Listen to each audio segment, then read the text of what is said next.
Baik, selamat pagi semuanya. Oke, jadi hari ini kita akan masuk ke dalam pembelajaran terakhir pada bab budaya politik Indonesia ya. Nah, jadi untuk materi terakhir yaitu mengenai sosialisasi budaya politik atau sosialisasi politik di Indonesia. Nah, langsung saja kita masuk ke dalam materinya. Nah, submateri D, sosialisasi politik dalam pengembangan budaya politik. Nah, dalam submateri ini yang pertama akan kita bahas adalah mengenai pengertian dari sosialisasi politik. Nah, jadi untuk pengertian dari sosialisasi politik ini sendiri, tentunya kalian sudah pernah mendengar bahwa sosialisasi itu biasanya adalah mengenalkan, memberikan arahan. Nah, sama halnya dengan sosialisasi politik. Jadi di sini yang disosialisasikan ataupun dikenalkan serta memberikan arahan yaitu berkaitan dengan budaya politik. Nah, kepada siapa sosialisasi ini ditujukan? Tentunya adalah kepada masyarakat umum dengan tujuan adalah untuk mempengaruhi sikap dan juga pandangan masyarakat ataupun seseorang, kelompok tertentu terhadap politik. Ya. Nah, jadi ini adalah pengertian dari sosialisasi politik. Nah, lalu ada pembagian sosialisasi politik di mana berdasarkan metode penyampaiannya ada dua. Yang pertama adalah pendidikan politik, yang mana prosesnya adalah dua pihak, yaitu terjadi proses dialogis antara pemberi dan penerima pesan. Jadi ada dua pihak ya, antara pemberi dan juga penerima pesan. Nah, di sini proses ini memberikan pengenalan dan juga pembelajaran mengenai nilai dan juga norma politik. Nah, lalu yang menjadi dialogis yaitu adalah antara pendidik dengan peserta didik. Jadi karena ada dua pihak yang mana tadi disebut pemberi dan penerima pesan, maka diibaratkan pemberi itu adalah pendidik, kemudian penerima adalah peserta didik. Nah, lalu siapa yang menjadi golongan pendidik?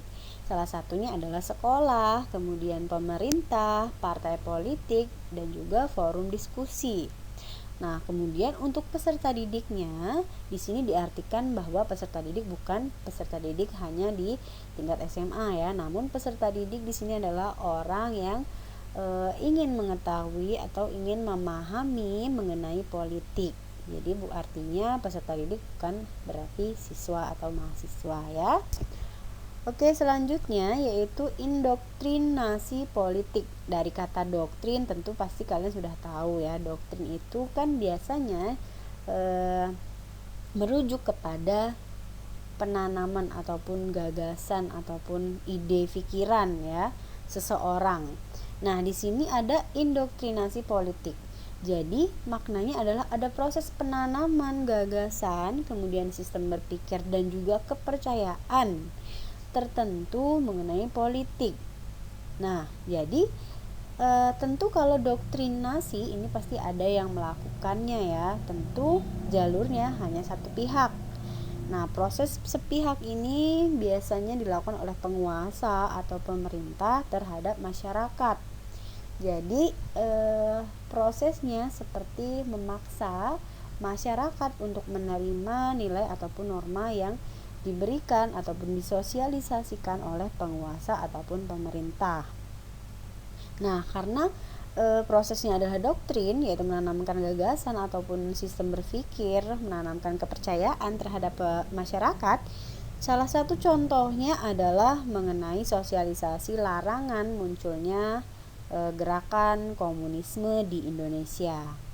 Nah, larangan tersebut nantinya harus diterima oleh masyarakat bahwa dan juga diterima dan diyakini bahwa komunisme ini tidak baik untuk berkembang di Indonesia karena ada faktor-faktor tertentu. Misalnya tidak ada kebebasan untuk beragama, kemudian tidak ada kebebasan untuk berpendapat, kemudian tertekan di bawah pimpinan penguasa. Nah, jadi komunisme dilarang berkembang di Indonesia dengan alasan-alasan tertentu yang dijelaskan oleh pemerintah. Nah, hal tersebut adalah upaya ataupun sosialisasi dalam indoktrinasi politik. Oke, kita lanjut. Nah, yang ketiga, tentu dalam sosialisasi politik pasti ada lembaga, kemudian sarana dan juga agen sosialisasi politiknya ya. Nah, agen yang paling terdekat dengan kita yaitu yang pertama adalah keluarga. Jadi keluarga inilah sebagai lembaga, sarana ataupun agen pertama dalam pembentukan nilai-nilai politik. Nah, sebenarnya sadar tidak sadar dalam lingkungan keluarga kita sudah dibentuk pemahaman ataupun nilai-nilai politik sejak kita masih kecil.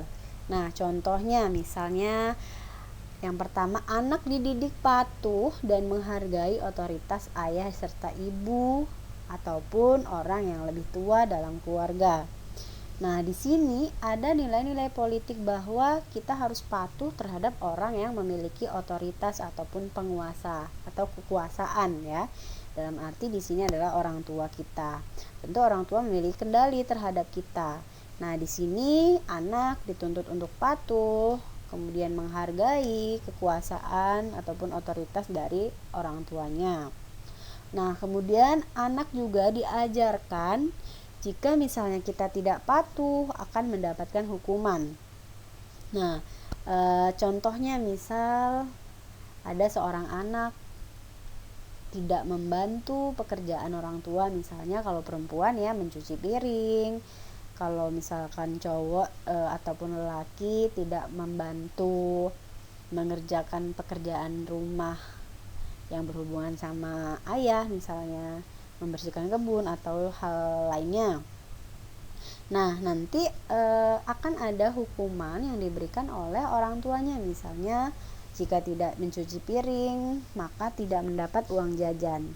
Nah, itu adalah salah satu bentuk hukumannya ya. Jadi ada aturan dan juga ada hukuman tentunya. Nah, itu sudah jelas sekali bahwa itu merupakan nilai-nilai politik dari sejak dini. Nah, lalu ada yang ketiga, belajar mengambil keputusan dengan berdiskusi bersama keluarga. Nah, kita tahu bahwa Indonesia ini sistem politiknya adalah demokrasi ya. Jadi bebas berpendapat, kemudian menghargai pendapat orang lain. Nah, disinilah kita juga belajar dalam lingkungan keluarga, kita belajar untuk mengambil keputusan di mana keputusan tersebut merupakan hasil diskusi bersama dengan anggota keluarga. Nah, jadi apabila kita sudah dibiasakan dalam lingkungan keluarga untuk mengambil keputusan bersama, tentunya itu akan baik apabila seseorang terjun ke dalam dunia politik. Begitu ya. Nah, lalu yang kedua ada lembaga sosialisasi politik, yaitu sekolah. Nah, kalau sekolah tentu ini merupakan lembaga resmi untuk mengenalkan politik kepada generasi penerus bangsa. Kalau keluarga tentu pendidikan politiknya atau penanaman nilai-nilai politik akan berbeda dari keluarga satu dengan keluarga yang lain. Nah, namun untuk sekolah karena merupakan lembaga resmi, tentunya ada pembelajaran ataupun informasi dan pengenalan mengenai budaya politik yang wajib harus diketahui oleh generasi penerus bangsa ya. Nah, misalnya sekolah memberi pengetahuan mengenai dunia politik dan peranannya dalam politik. Misalnya ada partai apa saja di Indonesia, kemudian sudah berapa kali kita memiliki presiden. Nah, hal-hal tersebutlah diajarkan dalam sekolah. Lalu sekolah juga membangun kesadaran mengenai pentingnya hidup bernegara dan cinta tanah air. Jadi kita diajarkan agar tetap menjaga kesatuan bangsa ataupun kesatuan NKRI. Lalu sekolah juga memberikan informasi serta pemahaman mengenai kenegaraan, kemudian pemerintahan, contohnya seperti simbol negara apa, lambang negara apa, mata uang kita apa, Lalu pemerintahan kita bagaimana, apakah presidensial ataukah parlemen. Nah, hal tersebut tentu tidak diajarkan di keluarga ya, pasti akan diajarkan dalam lembaga sekolah. Nah, kemudian dalam sekolah juga kita belajar untuk hidup dalam berorganisasi. Jadi kalau misalkan di sekolah ada beberapa organisasi ataupun ekskul ya, kita sebutnya ekskul, contohnya seperti OSIS, kemudian ada dance ataupun pramuka dan ekskul positif lainnya. Jadi di situ juga diajarkan hidup dalam berorganisasi. Artinya ada tuntut urutan ataupun struktur organisasi di mana kita harus menghargai orang yang lebih tinggi, kemudian tidak memandang rendah orang yang di bawah kita juga. Jadi dalam organisasi kita juga belajar nilai-nilai politik di dalamnya.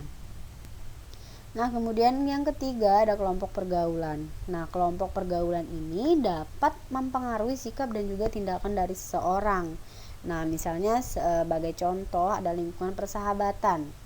Dalam lingkungan persahabatan tentu kalau kita berteman ya, pasti kita punya teman yang misalnya sangat mengidolakan seseorang, tokoh politik, kemudian selalu bicara kepada kita tentang tokoh tersebut, kebaikannya dan hal-hal yang menjadi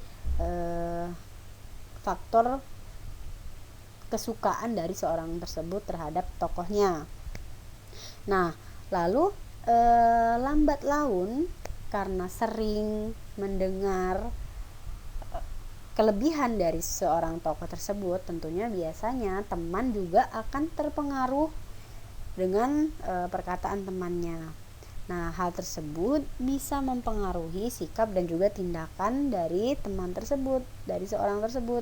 Jadi karena sudah suka dengan tokoh politik ini, lama-lama dia juga bisa ikut suka terhadap tokoh politik yang disenangi oleh temannya.